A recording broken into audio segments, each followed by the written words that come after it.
السلام علیکم ورحمۃ اللہ۔ بسم اللہ الرحمن الرحیم۔ محترم ناظرین، خلافت کے پہلے دن ہی جو سب سے اہم اور بڑا مسئلہ امیر المومنین حضرت عثمان غنی رضی اللہ تعالی عنہ کے سامنے پیش ہوا، وہ خلیفہ ثانی امیر المومنین حضرت عمر فاروق رضی اللہ تعالی عنہ کے بیٹے عبداللہ بن عمر کا مقدمہ تھا، جنہوں نے پہلے ہرمزان، پھر جنیفہ اور اس کے بعد ابو لولو کی بیٹی کو قتل کر دیا تھا۔ دراصل یہ تحریر قتل کا مقدمہ تھا، جو کہ مسلمانوں کے لیے بڑی سخت آزمائش تھا۔ ان تینوں کے قتل کا مختصر سا واقعہ کچھ یوں ہے کہ جب ابو لولو ملعون نے حضرت امیر المومنین حضرت عمر بن خطاب رضی اللہ تعالی عنہ کو خنجر سے وار کر کے شدید زخمی کر دیا اور پکڑے جانے کے خوف سے خود اپنی بھی جان اسی خنجر سے لے لی تھی، تو امیر المومنین حضرت عمر فاروق رضی اللہ تعالی عنہ کو زخمی حالت میں ایک مکان میں منتقل کر دیا گیا، جہاں آپ رضی اللہ تعالی عنہ زخموں کی تاب نہ لاتے ہوئے تیسرے دن اپنے خالق حقیقی سے جا ملے۔ اس دوران ان کو کچھ لوگوں نے بیان کیا کہ انہوں نے ابو لولو ہرمزان جو کہ مسلمان تھا اور جنینا جو کہ عیسائی تھا، ان کو ایک جگہ بیٹھے گفتگو کرتے دیکھا تھا۔ جب وہ ان کے پاس پہنچے تو سب کھڑے ہو گئے اور خنجر ان کے ہاتھ سے گر گیا۔ یہ وہی خنجر تھا جس سے ابو لولو نے امیر المومنین حضرت عمر فاروق رضی اللہ تعالی عنہ پر حملہ کیا تھا۔ یہ بات جب عبداللہ ابن عمر بن خطاب نے سنی تو اپنے والد محترم امیر المومنین حضرت عمر بن خطاب رضی اللہ تعالی عنہ کے انتقال کے بعد ننگی تلوار لیے ہوئے نکلے اور ہرمزان تک پہنچ کر اسے قتل کر دیا۔ اس کے بعد وہ جنینا کے پاس پہنچے اور اسے بھی قتل کر کے اس کی پیشانی پر تلوار کی نوک سے صلیب کا نشان بنا دیا۔ اس کے بعد آپ ابو لولو کے گھر پہنچے اور اس کی بیٹی کو بھی قتل کر ڈالا۔ یہ خبر پورے مدینہ میں آگ کی طرح پھیل گئی اور حضرت صہیب رضی اللہ تعالی عنہ جو کہ اس وقت نماز پڑھانے پر مامور کیے گئے تھے، آپ نے فوراً مداخلت کی اور لوگوں کو بھیجا تاکہ عبداللہ ابن عمر بن خطاب کو مسلمانوں کے قتل سے روکا جا سکے۔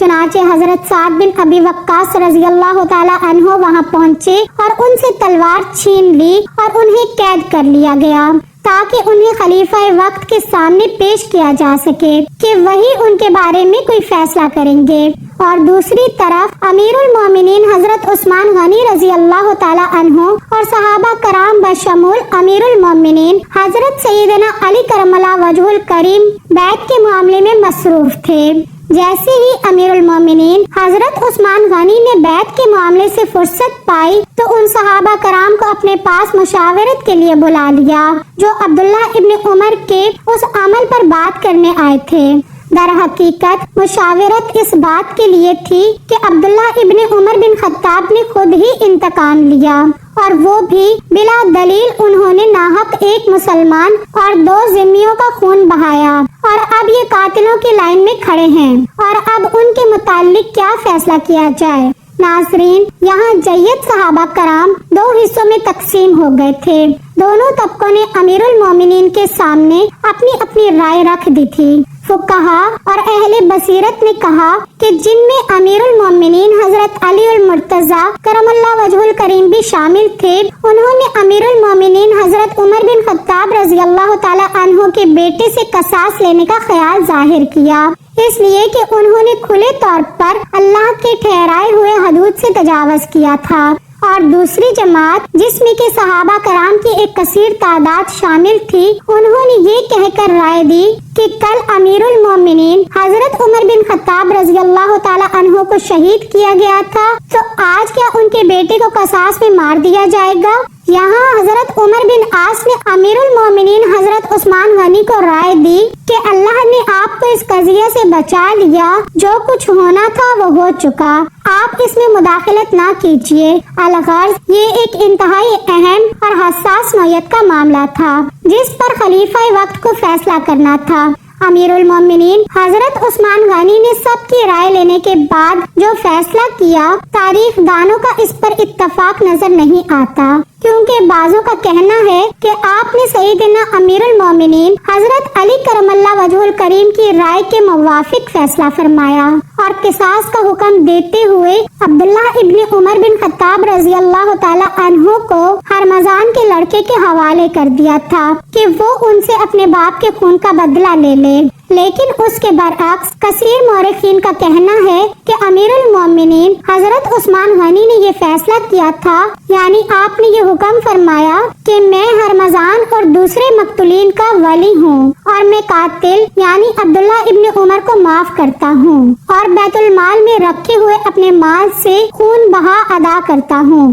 محققین کہتے ہیں کہ امیر المومنین حضرت عثمان غنی کی افتاد طبی کے پیش نظر یہی خیال ان کی سیرت سے میل کھاتا ہے، کیونکہ وہ نہیں چاہتے تھے کہ ان کی خلافت کا آغاز ایک قریشی نوجوان یعنی خلیفہ ثانی امیر المومنین حضرت عمر فاروق رضی اللہ تعالی عنہ کے بیٹے کے خون سے ہو، لیکن دوسری طرف وہ ایک مسلمان اور دو ذمیوں کے خون سے بھی چشم پوشی نہیں کر سکتے تھے، اسی لیے انہوں نے ایک طرف تو عبداللہ ابن عمر کو قتل ہونے سے بچا لیا اور دوسری طرف اپنے مال سے مقتولین کو معاوضہ بھی ادا کر کے خوش کر دیا۔ اگرچہ یہ فیصلہ آپ کے مدبرانہ سیاسی نقطہ نظر کی عکاسی کرتا ہے، کیونکہ آپ کے اس فیصلے کی وجہ سے نہ صرف خاندان فاروق اعظم بلکہ قبیلہ فاروق اعظم بنو عدی کی دلی تسلی ہوئی، بلکہ وہ خلیفہ وقت کے ساتھ بھی جڑے رہے۔ مگر مسلمانوں کی ایک جماعت امیر المومنین حضرت عثمان غنی رضی اللہ تعالی عنہ کے اس فیصلے سے ناخوش تھی،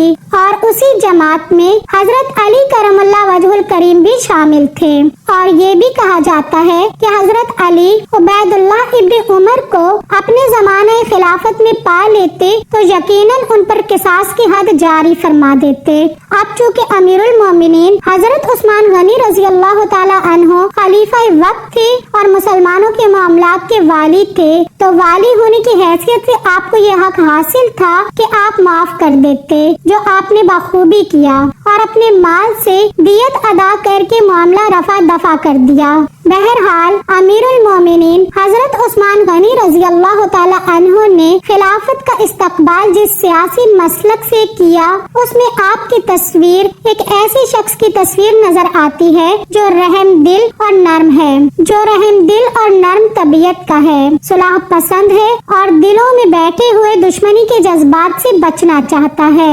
خصوصاً نجش کے وہ جذبات جو ممتاز مہاجرین اور ان کی اولاد کے دلوں میں تھے۔ اس سیاست کا لازمی نتیجہ یہ ہونا تھا کہ کچھ لوگ خوش اور کچھ ناراض ہوں۔ یہی وجہ تھی کہ امیر المومنین حضرت عثمان غنی رضی اللہ تعالی عنہ کی خلافت کا آغاز ایک ایسے ماحول میں ہوا جو شکوک اور اختلافات سے گھرا ہوا تھا۔ اگر امیر المومنین حضرت عثمان غنی رضی اللہ تعالی عنہ کی جگہ امیر المومنین حضرت عمر بن خطاب رضی اللہ تعالی عنہ ہوتے اور ان کے سامنے کسی نوجوان قریشی کا مقدمہ پیش ہوتا، پھر وہ کیسے ہی خاندان کا فرد اور کیسے ہی باپ کا بیٹا کیوں نہ ہوتا، وہ ایک پختہ کار کی طرح اپنا فرض انجام دیتے۔ دوستو، حضرت عثمان غنی رضی اللہ تعالی عنہ نے جس طرح سے اپنے دور خلافت کے آغاز میں پیش کیے گئے پہلے مقدمہ کا فیصلہ کیا، اس میں نرمی و نرم دلی کے نقوش ابھرے ہوئے نظر آتے ہیں۔ اللہ سبحانہ و تعالی سے دعا ہے کہ وہ ہمیں ظالم کے ظلم، شریر کے شر اور حاسد کی حسد سے اپنی حفاظت میں رکھے اور کامل ایمان کے نور سے ہمارے دلوں کو منور فرمائے۔ آمین یا رب العالمین۔